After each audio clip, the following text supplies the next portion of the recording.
Is every fast song a praise song?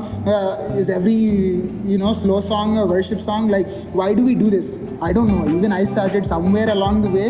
It just became a thing where every fast song was a praise song, every slow song was a worship song. So if that is the case, right, then we have to go back into what is worship.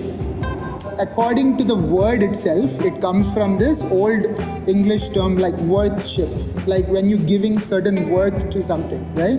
So that is how worship comes about, the word itself. But when I'm thinking about it, for example, for Bobby, like 100 rupee coffee would be more worth than my 20 rupee chai.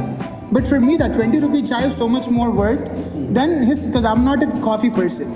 So in that way, many times, if you look at only worth, like because, we see the side of Jesus, so we say he's worthy, he's worthy. Just imagine a person who just came in for him, like, why is he worthy? Why are we worshipping?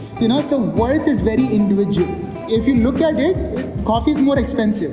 But does that make it more worthy for me? No. Because it's a very individual experience. So then, if this is not how we can define worship, what can we, like one of the definitions that really helped me to understand is agreeing upon who God is. When we agree with who He is, we're worshipping Him. And when we thank Him for the things that He has done, we're praising Him. That's how I see this whole dynamics, right? So, for example, going back to that, praise songs are fast, worship songs are slow. We can sing that, Lord, you are good and your mercy endureth forever. It's a very upbeat song, but all throughout the song, we're agreeing with who He is. God, you are good, your mercy endureth forever.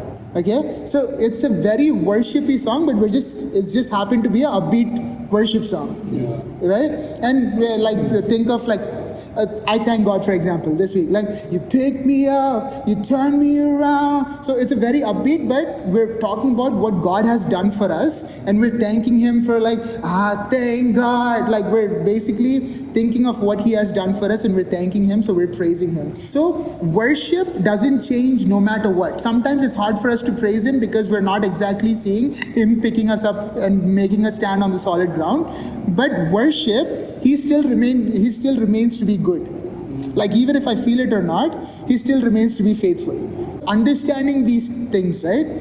I think it would just help us to know why we're doing also. When we intentionally choose to use words, those things start to give a new meaning in our mind.